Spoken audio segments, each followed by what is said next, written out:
When we just did adventure tours, I got a lot of bright-eyed questions about spirits, ancestors, feeling the power of the earth and such. I'm Wabanaki Confederacy. I must be into that stuff, right?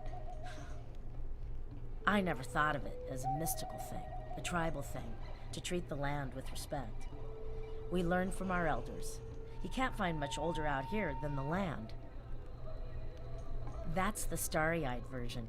The one down here in the grit is that the land will kill you and keep on going like a logging truck. So you respect it and try to find peace with that idea. Understand that it's so much bigger than all of us and has its own big plan. Yes, this world has slipped out of balance. And yes, we have words for that with a whole bunch of vowel sounds. But you and I have been walking on a giant all these years. It just shrugged its shoulders. Before the storm, Paul and I were talking expansion. I'd talk, he'd agree. On the mainland, maybe up in the Appalachians. Been tracking sightings of unidentified creatures there since we got started. You cross off half of them as overactive imagination, and we're still talking dozens. We could move up from 1 hunt a month to 2 a week. Damn, but those New Yorkers can't get enough trophies. Decorating their boardrooms or something. Sightings were on the up and up here too. Not just the Sasquatch and the Wendigo. There's something out there. Different to the rest. I hear its call some nights. It's a wrong sound.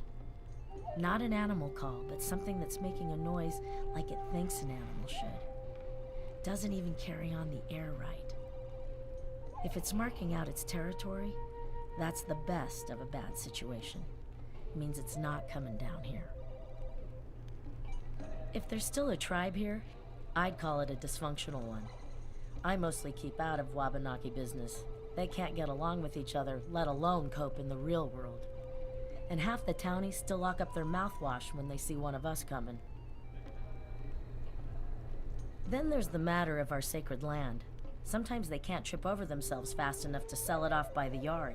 Others, they dig in their heels even when psychoil suits are here sweating money.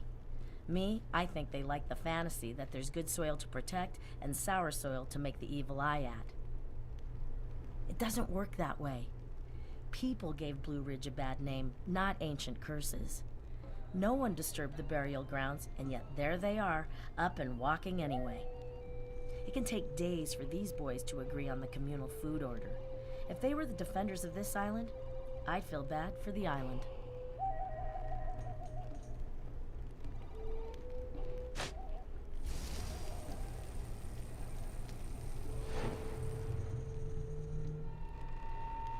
Friend, I haven't got time to be shook up. Not when my wife and I are the only ones in the park who can shoot a can off a fence at 10 foot. I'm not even kidding. We held tryouts. Sure thing this is wicked strange, but it's just a real bad day in our new normality. A different kind of survivalism. Back in the day, I said to old Joe, I think I've seen something from the stories out there. He says, yup. I tell him, I thought they were just stories. And he gives me one of those looks from over his glasses. If I told you a story about land across the ocean from the island, would you believe that? I say, sure I would, I've seen it. Oh, he likes that, gets his big old grin on. He says, well, Paul, now you've seen the Wendigo too. Well, we never really had any trouble with your type on the hunts. Maybe some get a little too keen about waving their fancy swords around instead of a good rifle. I'd tell them, these creatures can take a high-caliber bullet on the skull like you'd slugged a rock at them. So are you positive you want to get up close? There was one guy, though, wanted to blood himself from a Wendigo. That's what he said, and I looked at Annika thinking, this is not gonna fly. She told him no way, no how. Maybe he didn't know the legends like we did, but you don't want to be getting Wendigo in you. He kicked off over that, so we wheeled the truck around, took him back to the airport so fast he hardly had time to pack his little photocopied pamphlets. Like you see on television, what are they called, the morning light? Guess those Moonies are soft in the head after all. I'm not much of a deep thinker. Working in the outdoors, it pays to be more concerned with what's happening than the why. But when the world went all to hell, sure, I had to do some considering. Perhaps the reason we ran across those beasts when we did was a sign. It seems animals are the first to know when there's a big change coming. And perhaps I should have known it then. I just sensed it. Like at the end of fall when you know a hard freeze is coming on overnight. And there's always been stories. And not just old Joe's, the townies bring their own too. And there's a Kingsmouth explanation for all the good and bad in the world. Mostly the bad. Hell, I've told college kids a horror story or two about the old trapper cabin to keep them out of it. When the fog rolls back, what if this is the way the world's gonna be from now on?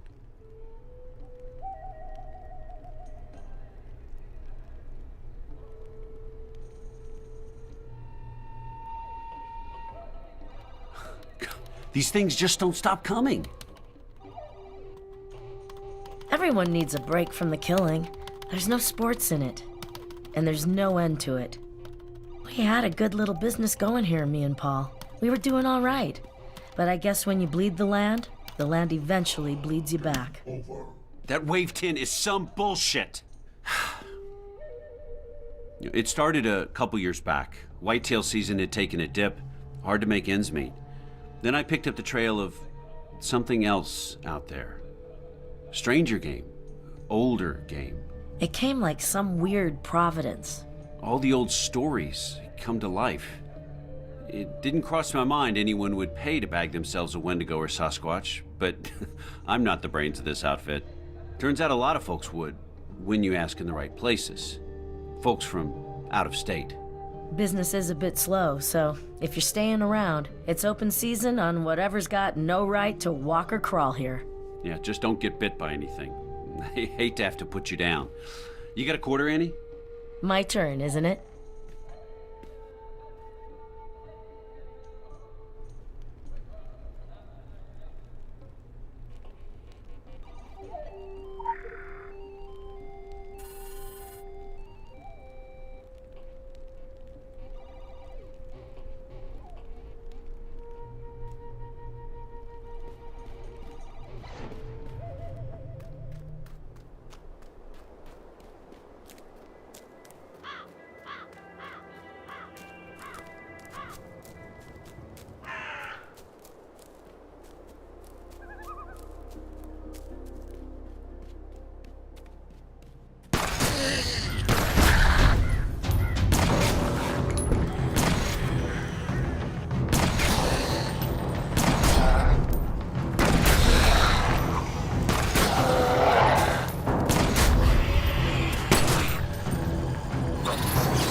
gives us an overview of the wildlife in the region.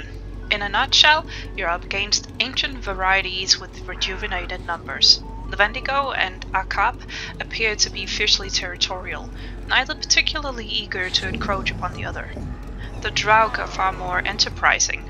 We've received reports of pods being hauled down to the quarry, hence all the high-ranking Draug in the area. Looks like they're setting up a watering hole to establish an inland presence.